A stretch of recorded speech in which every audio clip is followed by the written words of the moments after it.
Saudações, eu não quero celular. Meu nome é Murilo e eu quero distrair a loja.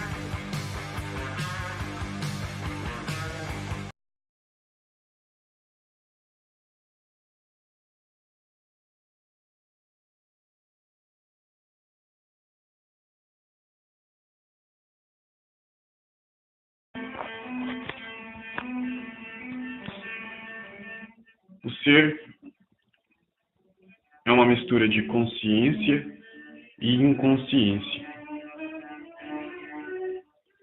E a nossa realidade,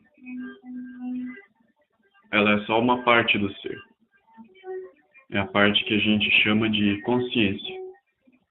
Essa parte que a gente chama de mundo iluminado pela luz da consciência.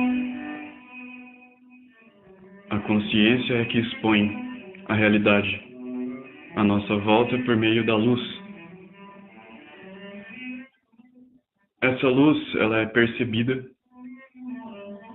pela consciência em 7 aspectos. Tudo é energia. Matéria e energia são duas faces da mesma moeda.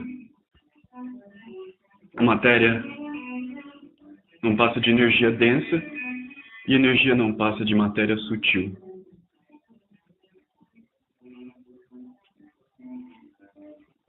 O nosso ego, ele pode perceber a realidade por meio de 7 perspectivas. 7 perspectivas distintas que vão mostrar cada uma à sua maneira a realidade. E as realidades como se fosse um alfabeto criando toda a realidade. Como tudo é matéria e energia, e a ciência interpreta essa matéria e energia como átomos, eu resolvi usar esse símbolo, esse aglomerado de simbologia, para tentar explicar mais ou menos a minha interpretação dessa filosofia antiga. Tudo é feito de átomos.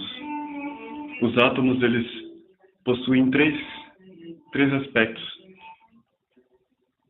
3 polaridades. Polaridade positiva, polaridade negativa, polaridade neutra. No centro, no núcleo, a gente encontra a polaridade positiva e a polaridade neutra. Eu vou usar a analogia como chave para tentar encaixar uma visão filosófica, científica e religiosa simultaneamente. A gente pode usar essas 3 características do átomo como princípios que deram origem às interpretações religiosas ao decorrer da história, que são as trindades existentes em praticamente todas as culturas religiosas. No hinduísmo a gente tem Brahma, Shiva e Vishnu. No cristianismo a gente tem Pai, Filho e Espírito Santo. E assim por diante, várias religiões, todas com os mesmos princípios. Então vamos tentar fazer uma analogia. Nós temos no centro como se fosse uma luz que brilha e se expande, iluminando os aspectos positivos e neutros. E na periferia, nas bordas, na expansão dessa luz, nós temos os aspectos negativos. A mente, como eu disse, ela é tudo e nada. Ela é consciente e inconsciente. Ela é preto e branco. Ela é alto e baixo. Ela é grande e pequeno. Ela é tudo e nada. Então ela se divide em 2 aspectos quando ela se manifesta. Ao se manifestar, ela se divide nesses 2 aspectos. Aspectos positivos e negativos, que a gente erroneamente encarou como bem e mal, mas que na verdade são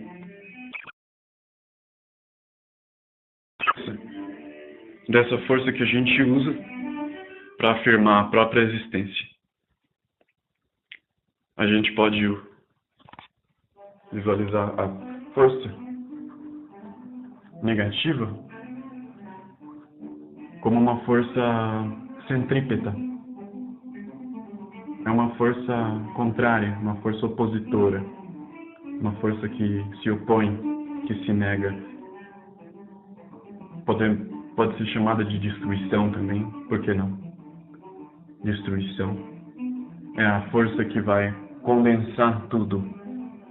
Ela vai destruir as formas e condensar tudo em um único ponto, para que esse único ponto volte a se tornar aquele tudo e nada. E a partir daí, ele vai se espalhar pela força positiva, que é uma força centrífuga. Então, nesse ponto, ele vai se expandir. A ciência chegou a uma época a acreditar no Big Bang, na teoria do Big Bang, porém agora eles já veem de uma forma diferente, não como Big Bang, como uma explosão, mas sim como uma inflação, uma expansão, não uma explosão em si. Isso porque nós estamos percebendo a realidade de uma perspectiva, de um ponto de vista, em que o passado é esse ponto que se expandiu e o futuro é o ponto que vai se densificar, que vai se contrair novamente. Então a gente vai estar saindo do centro pela força centrífuga e voltando para o centro pela força centrípeta. Essas duas forças são, na verdade, a mesma força que gira em círculo. Ela cria um círculo contínuo. Porém, existe uma intersecção entre um canto e o outro, para que a mente pudesse criar, então, um aspecto luminoso, de expansão, e um aspecto trevoso, de introspecção.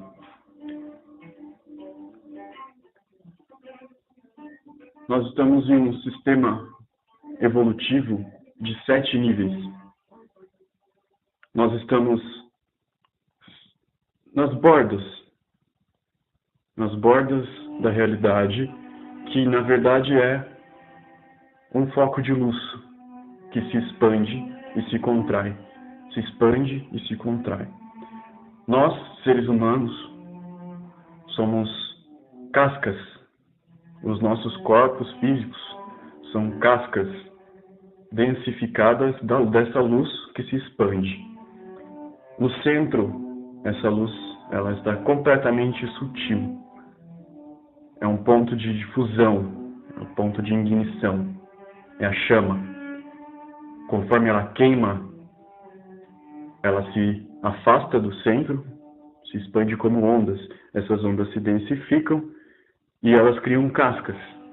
Essas cascas criam as formas que a consciência interpreta em diferentes dimensões, diferentes graus.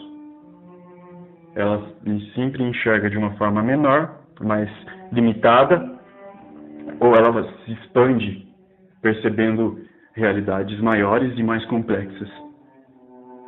Sempre partindo do ponto e aumentando para realidades cada vez maiores.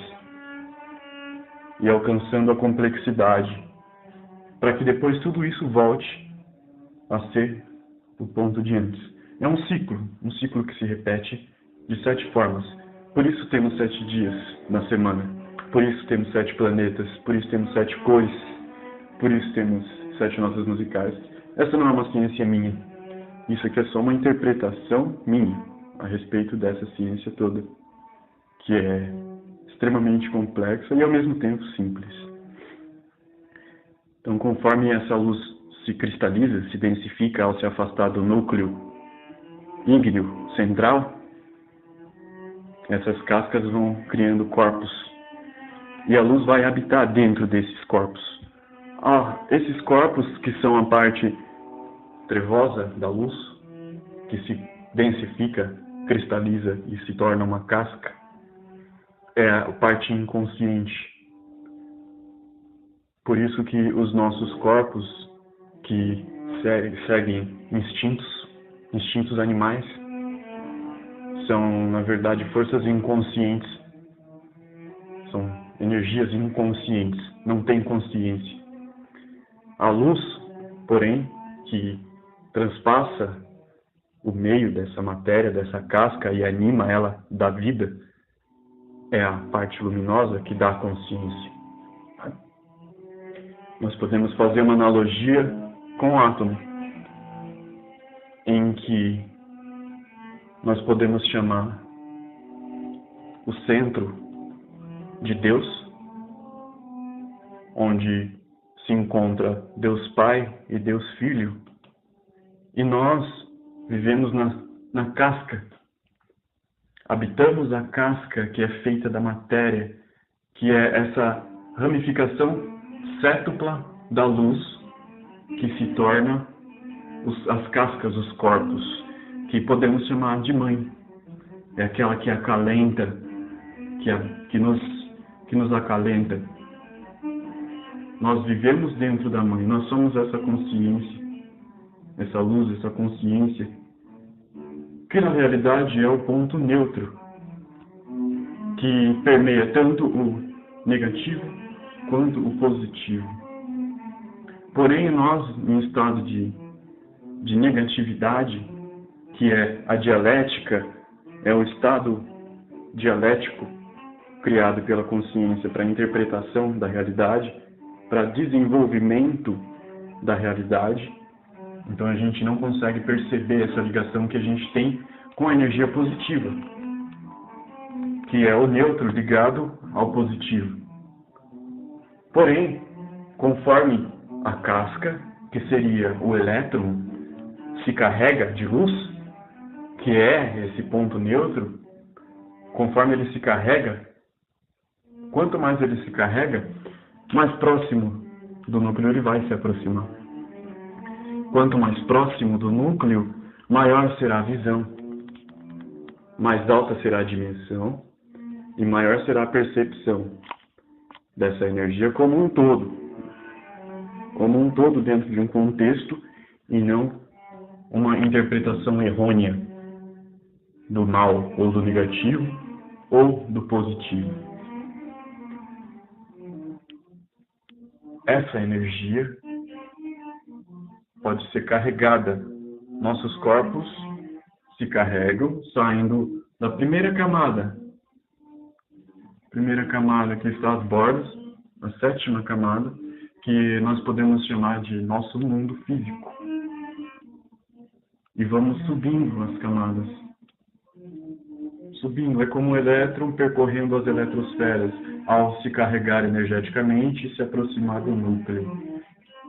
Só que as cascas, elas nunca entram, elas nunca fazem parte do núcleo. Os elétrons nunca vão fazer parte do núcleo. Porém, a energia é ela que percorre. A energia é que percorre o caminho. E essa energia que é a luz da consciência. Eu desenhei aqui 4 formas para a gente tentar entender mais ou menos como funciona essa questão dimensional. Porque a gente está preso na ilusão de tridimensionalidade, de que as coisas são sólidas, que o mundo é linear, o tempo é linear, e que eu não posso atravessar uma parede, e que eu estou limitado nessa casca que eu chamo de eu. Só que a nossa consciência, ela não observa apenas pelos sentidos. Ela consegue interpretar a realidade de outras maneiras. E o método que eu proponho, o método antigo, é o método da gnose. É um método que, por meio de um equilíbrio entre razão e emoção, entre mente concreta e abstrata, a gente vai conseguir desenvolver um tipo de intuição que nos trará informações reais do todo, no presente momento, E não apenas essa informação limitada, sensorial, que a gente tem através dessa casca, desse corpo. A nossa consciência, ela viaja nessas 7 dimensões de acordo com a sua carga energética. Quanto mais energia, mais alta ela consegue subir e mais dimensões ela consegue contemplar e interpretar. A gente pode experimentar isso no estado de vigília, acordado, com uma simples experiência de pensamento abstrato, pois o pensamento abstrato em si, ele cria um método de analogia que nos permite nos conectar com a informação que está fora de nós e não ficarmos limitados apenas à nossa informação, a informação armazenada na memória. A primeira dimensão da consciência a gente pode observar como um ponto. Se a gente pega a segunda dimensão, por exemplo, um objeto quadrado, eu vou ter essa imagem em 2 dimensões. Pode ver que a imagem ela fica cada vez mais complexa. Porém, são a mesma coisa. Esse mesmo ponto e esse quadrado são exatamente a mesma coisa. Tudo o que aconteceu foi a mente ampliou a imagem, aumentou como se estivesse aumentando os pixels e percebendo os detalhes ocultos na forma. Quando a gente passa para a terceira dimensão, o quadrado se transforma em um cubo.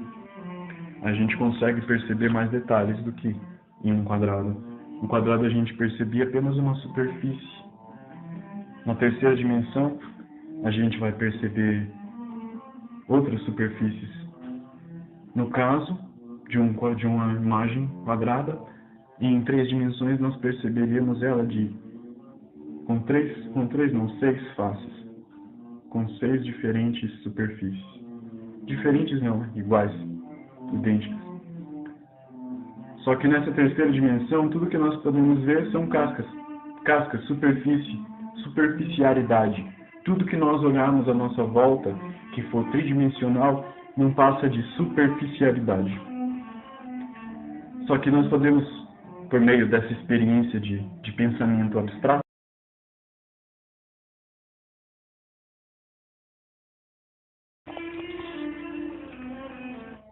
então a gente estava falando da consciência, que interpreta a realidade em diferentes dimensões. Ela parte do ponto central, que é o tudo e o nada, e vai desenhando a realidade, aumentando a dimensão, a percepção consciencial, e vai enxergando cada vez mais detalhes. E ela vai saindo, então, da superficialidade, da simplicidade do ponto, e vai se construindo de forma cada vez mais complexa. A gente estava usando um quadrado como exemplo, que passou a ser um cubo em 3 dimensões. Quando a gente aumenta ele em 4 dimensões, então a gente percebe uma realidade muito mais complexa, muito mais intensa, muito mais distinta. A gente cria uma conexão muito mais íntima com a realidade. A gente sai da superficialidade tridimensional, dessa realidade limitada, percebida pela visão, e a gente começa a interpretar ela de uma forma diferente. A gente levanta o véu. A filosofia antiga chama de véu de Ísis. A gente consegue levantar o véu, sair de Maya, da ilusão de Maya, e começa a enxergar uma realidade muito mais complexa e muito mais intensa. Está meio torto o desenho, mas é só para a gente ter uma noção de como seria mais ou menos a percepção da 4ª dimensão. A partir da 5ª dimensão, eu já não vou prolongar para não estender muito o assunto. Eu só fiz um resumo da minha interpretação da realidade. Um resumo básico de como as coisas funcionam. Como eu disse no naquele vídeo do conhecimento do bem e do mal, não existe dualidade. Não existe bem e mal. A dualidade é um instrumento inventado pela consciência, pela mente, para dividir a mente, para se dividir em consciente e inconsciente, criando assim a perspectiva para que ela pudesse ter surpresas, sair da estagnação.